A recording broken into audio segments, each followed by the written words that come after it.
Hey, we in this thing. For those listening to the replay, I don't have a greeting yet for this side. Um, so hopefully y'all are seeing that I have gone live. And let me get my stuff up. Let's start preparing the screen. Let me know once y'all can hear me. I'd appreciate it. I can't tell the difference. Not when we're actually live. Let me see. What do I want? What do I want? Let me see. Okay.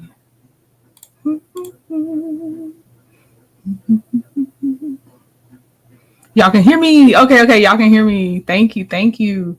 Okay. I'm just bringing up. I don't like how this works. Try this again. I'm bringing up a document. There we go. Perfect. Okay. So, hey, y'all, you're over here on my new channel, additional channel, not leaving my other channel. This is the additional channel for the more legal talk. Okay. So, what the purpose of this live is because, first of all, I'm hoping DG makes her way over here. Maybe Shan make her way over here as well. I need my legal eagles because I am going to tell you what I'm seeing and how I interpret things. But I would love if they back me up or correct me so we can stay on the same page. There's been some guesses from my end. I'm a regular person. There's been guesses from my end and other people. And we got to get on the same page about this Martell Holt appeal. Okay. We got to get on the same page. So this is what we're going to do. All right.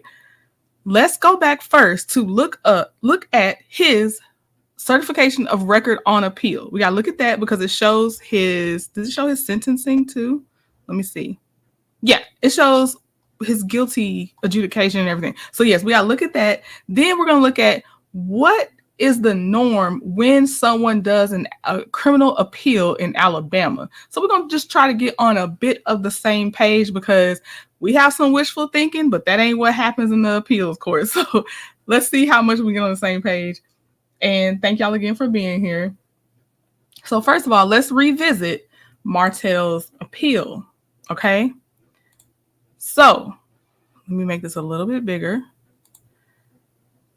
This was back May 2nd, 2024. Okay. In the Circuit Court of Madison County, Alabama, municipality of the city of Huntsville versus Martell Holt, the defendant. First thing to keep clear, Melody did have to present the evidence via her.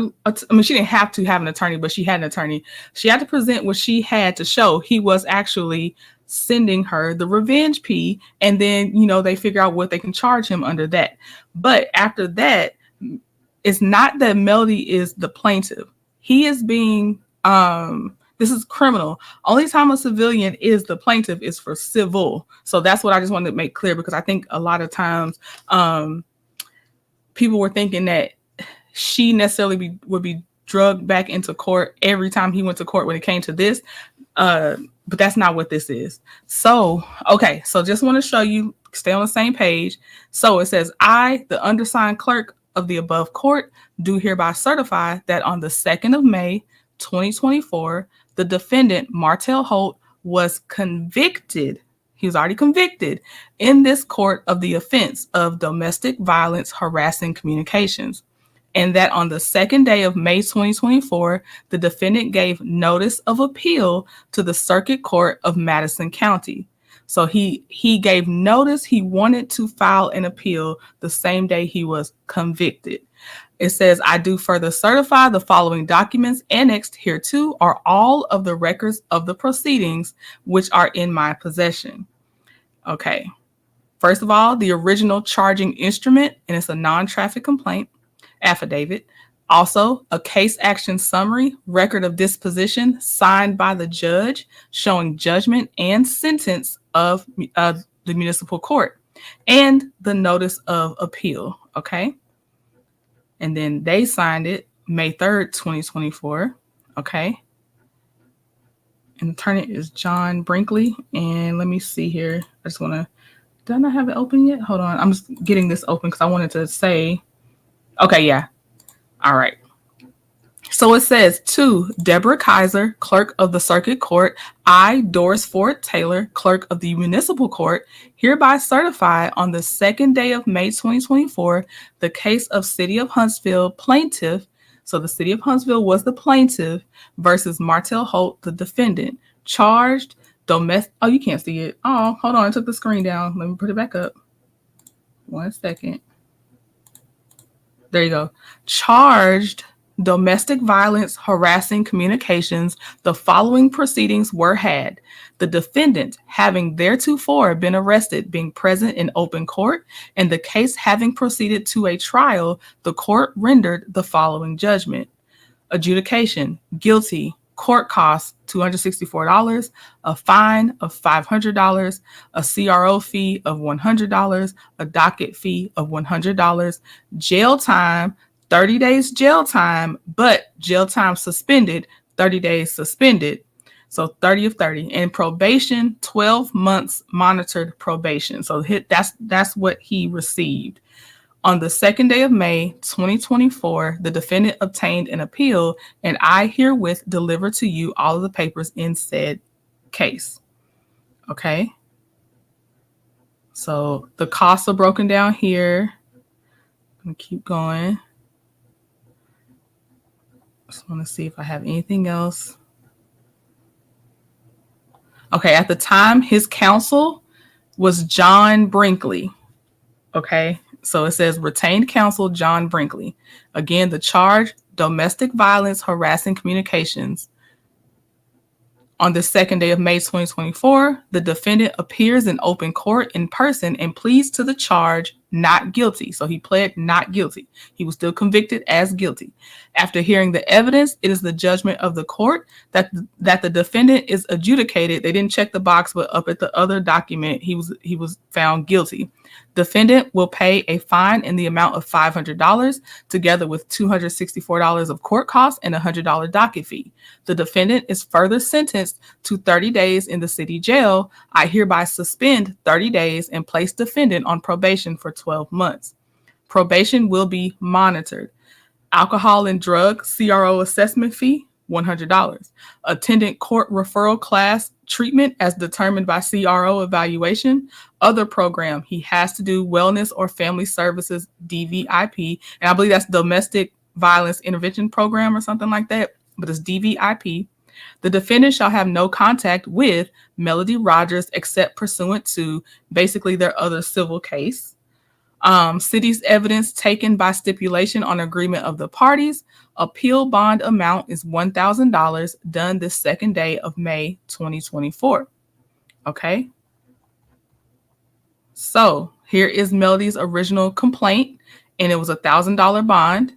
And it says, in the municipal court of the city of Huntsville, county of Madison, state of Alabama, and before me, magistrate of said court, personally appeared this day, Melody Rogers, who upon first being duly sworn, states on oath that he or she has probable cause for believing and does believe that one Martell Holt, whose name is otherwise unknown to the complainant, did on to wit, August 27th, 2022, within 12 months making this complaint and within the city of Huntsville, Alabama, commit the offense of domestic violence, harassing communications at to wit, Huntsville, Alabama, located within the city of Huntsville, Alabama, in that he or she did.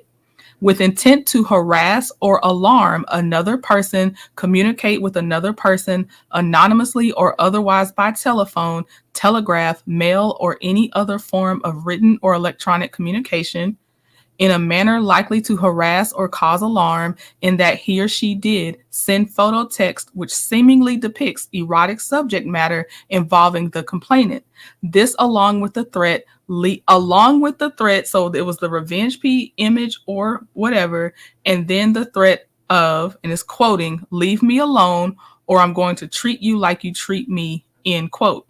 This communication harassed the complainant, Melody Rogers, his ex-wife. Previously duly adopted, effective, and in full force at the time the offense was committed. In violation of City Ordinance 17-1, Adopting Code of Alabama 13A-6-132. Sworn to and subscribed before me July 10th, 2023. Okay. Then here's his warrant of arrest when it happened. To any lawful officer of the state of Alabama, complaint on oath having been made before me that the offense of domestic violence, harassing communications has been committed within the city of Huntsville, Alabama, and accusing Martell Holt with committing the same. You are hereby commanded forthwith to arrest the said Martell Holt and have him before the municipal court of Huntsville, Alabama to answer said charge. Witness my hand, July 10th, 2023. Detention order to any warden of the city of Huntsville. You will receive the accused named person herein unto your custody and detain him until lawfully released. Accused is Martell Holt with last known address blank, charged with domestic violence, harassing communications. Amount of bond, $1,000, July 10th, 2023. This is Martell's notice of appeal. The defendant, Martell Holt, hereby gives notice of appeal from final judgment of conviction in this court of the offense of domestic violence, harassing communications to the Circuit Court of Madison County, Alabama for trial de novo. Defendant demands trial by jury. May 2nd, 2024. All right. Okay, and that's his bail bond. Okay. So I went to see... This is what I went to see, and I'll share it with y'all. Oh, just to show you his new attorney's name, which we already looked. I'll just tell you his new attorney's name because we had looked at that. They entered their name September 4th, 2024, but his new attorney's name is J. Shea Golden. Okay. So then I went because I was like, I needed to be spelled out plainly for us non-legal people. And so we're going to read what it says. It says, understanding criminal procedure and criminal appeals in Alabama. This is important because we just talk. We're not saying that we know all. We just sit here and we talk and we're guessing. So some of this stuff can be cleared up, and some, we need our experts to be in here. So, okay. So let me see here. Get back in StreamYard. No. All right. So what I did is, instead of, because I was in their like codes and rules, but I was like, I think it's better if I go to attorneys explaining it to people that might be facing the situation so we can better understand it in them trying to simplify the terms of the official codes and rules. So that's what I'm reading from. So it's just from a law firm that's explaining to people in Alabama, if this happens, this is what can happen. So I think that's the best way to do it. Okay. So first of all, it says, what is a criminal appeal? During a criminal appeal, let me make it a little bit bigger. Oop, that's not the right one.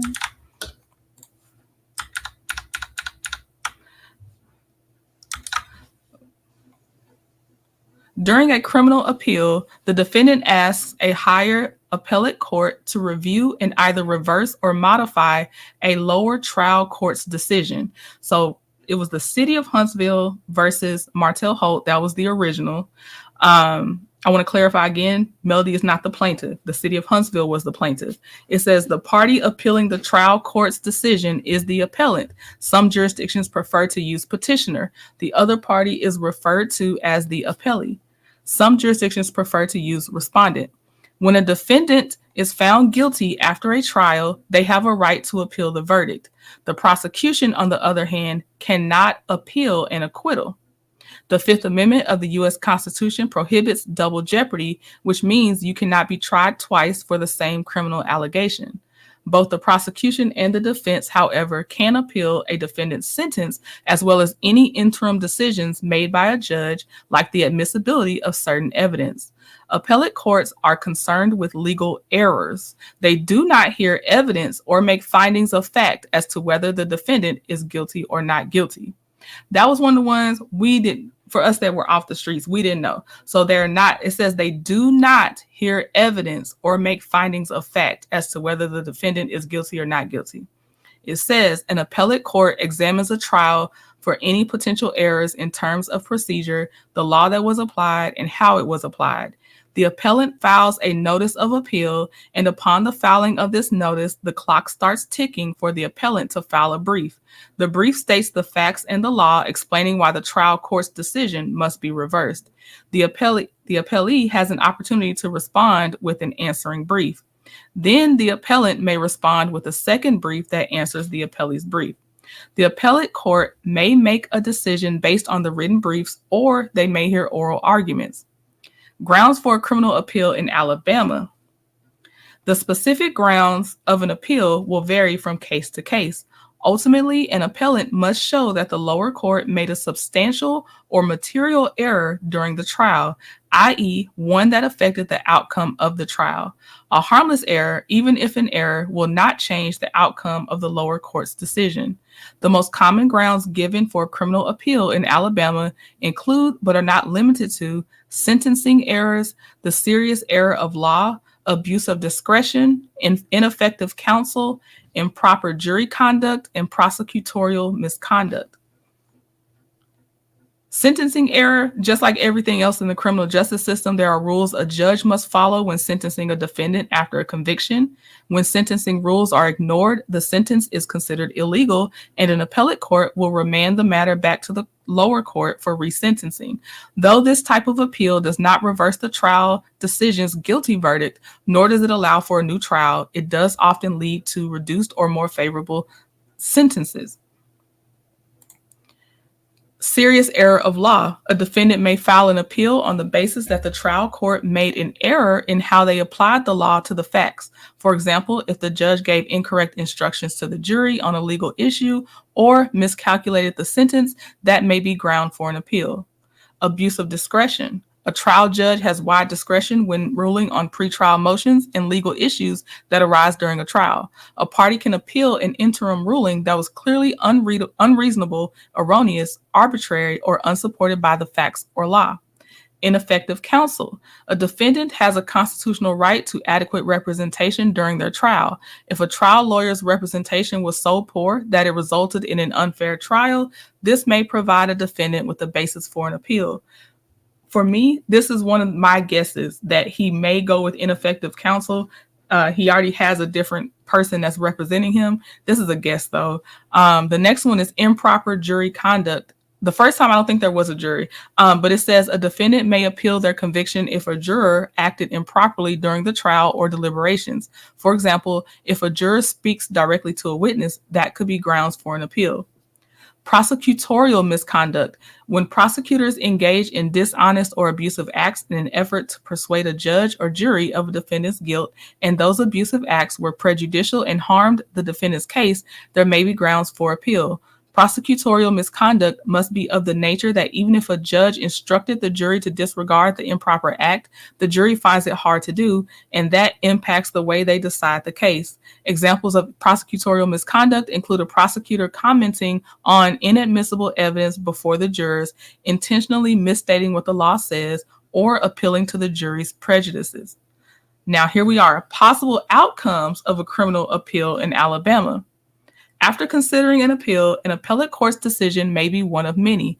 The appellate court may affirm the trial court's decision and uphold the conviction and sentence, reverse or overrule the trial court's decision, remand or return the case to the trial court for a full retrial, resentence, or reconsideration of a specific aspect of the trial based on the appellate court's finding, modify a sentence. An appellate court can also dismiss an appeal on procedural issues such as a lack of jurisdiction. Okay, so that's basically for Alabama. That is what Martell is looking at. Those are the options. So we're at the point of what will his attorney argue, and I'm guessing it'll either be that he had ineffective counsel or prosecutorial misconduct are my two guesses. Then the outcomes, either the conviction or the sentence might be upheld, or they'll reverse the court's decision, or they'll tell him he has to go back for a full retrial and resentencing, or they'll modify the sentence that he has. So those are the possible outcomes. So we will see. But that, I hope, gets us on they wrote it in where the average person, I feel like, understands as far as Alabama what they may do. And so now, I also even want to say this because it's not that I know for sure, but he did file for an appeal. He's back in court for the same case. So my thing is, I'm guessing it's a jury trial for his appeal. Because yes, I did have to Google that too. There are times where there's like a group of 5 judges that will look at an appeal, but there's also times that there's a jury trial for an appeal. So, and I know his said jury trial, so we will see. So hopefully that gets us on a bit of a same page while we wait to see what happens next. Yes, in layman's terms. So hopefully that's good to go on that one. All right. So for those that are catching the replay, let me know what you think in the comments. Thank you to everybody that's here on this live, because you are over here at legal at some point. So I appreciate you being over here. This is, it's the same but different, So thank you very much.